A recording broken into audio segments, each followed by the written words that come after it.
What happens when one of Hollywood's most respected actresses walks into what she thinks is a friendly morning show interview, only to find herself facing a host determined to tear down her legacy? What unfolds is a battle of wits that exposes the dark underbelly of television journalism and leaves viewers questioning everything they thought they knew about their favorite morning show. This is the story of how Meryl Streep, the woman who has captivated audiences for decades, found herself in the fight of her life, against a host more interested in controversy than conversation.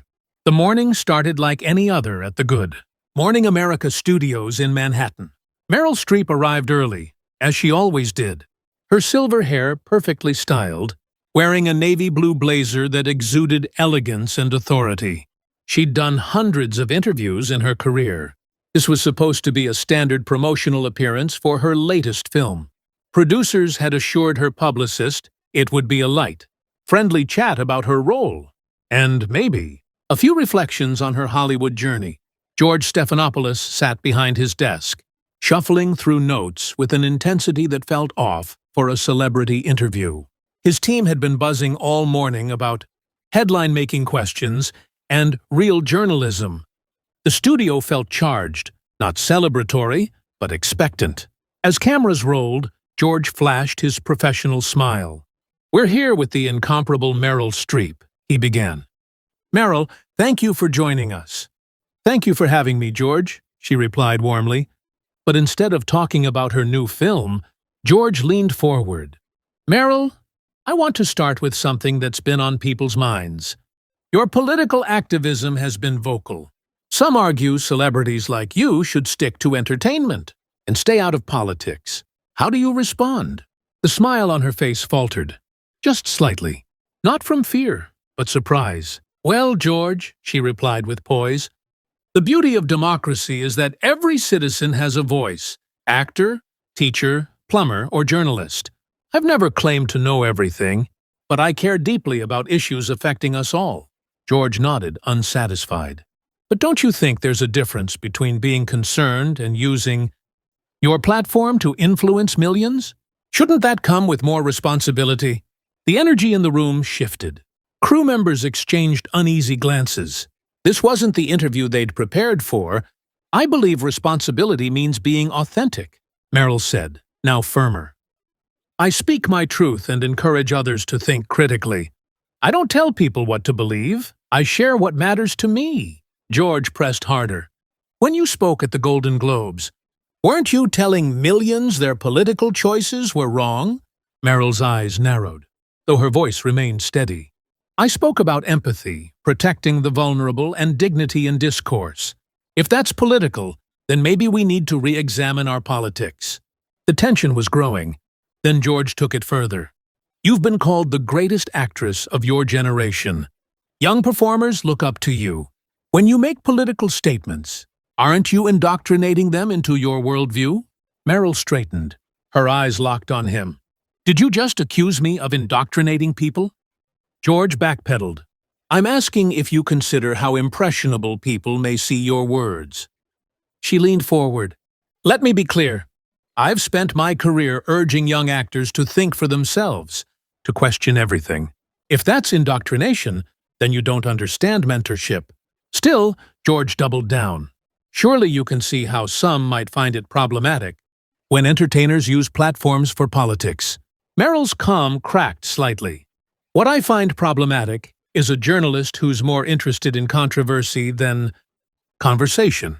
You invited me here to discuss my film, not to interrogate me like a radical activist." George smirked. "But isn't that what you are?" The question was so loaded, even the teleprompter operator looked stunned. "An agenda?" she repeated slowly. "If caring about human rights is an agenda, if believing in dignity for all people is an agenda, then yes, I have an agenda. I call it being a decent human being." George pushed again. "Don't you think criticizing political figures influences public opinion?" She laughed sharply. "Mobilizing my fan base? George, you talk as if I'm controlling minds.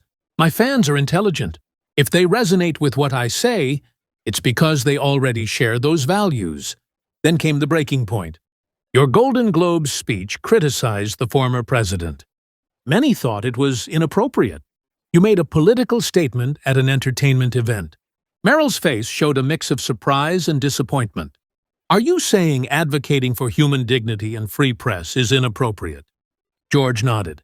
People want entertainment, not lectures from celebrities. She stood up, not dramatically, but with dignity. George, I need to stop you. You brought me here under false pretenses. This was supposed to be about my work, my art. Instead, you've painted me as a radical who has no right to speak. He tried to salvage it. You're overreacting. These are legitimate questions. Her eyes narrowed. Legitimate? You've made accusations disguised as questions. That's not journalism, it's ambush. The producers panicked. Whispers flew through headsets. I'm holding you accountable, George insisted. You have a huge platform. She shot back. Accountable to whom? I answer to my conscience, not journalists who think they can police thought. What you're doing is not journalism, it's character assassination. The tension was now electric. Then George made the fatal mistake. I think you're proving my point. This emotional outburst is why actors shouldn't discuss serious issues.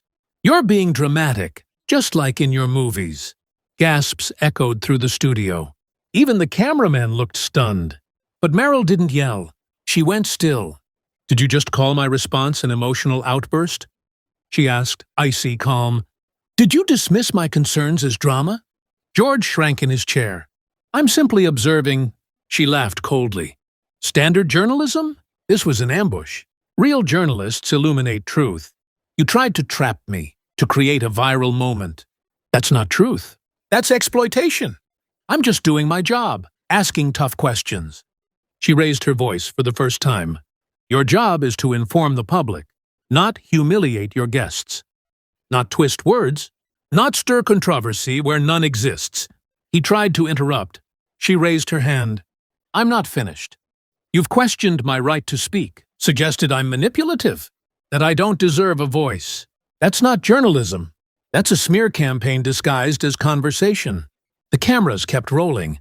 If you'd sit back down, we could continue. There is no constructive way to continue, she said. You're not interested in dialogue.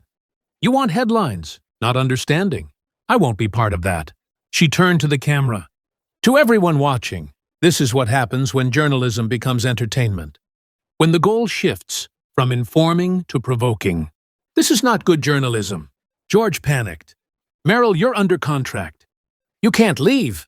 She turned, steel in her gaze. Watch me. Security, he called. Escort her out. Even the guards hesitated. Meryl turned one last time. You're removing me for refusing to be disrespected on live television. Think about that. You've shown us who you really are, and what this show has become. And she walked out, head high, her heels echoing down the hallway. George sat frozen at his desk, staring at the empty chair. The interview meant to promote a film had become a defining moment in TV history, a lesson in what journalism should never be, and a reminder of why Meryl Streep is respected by millions.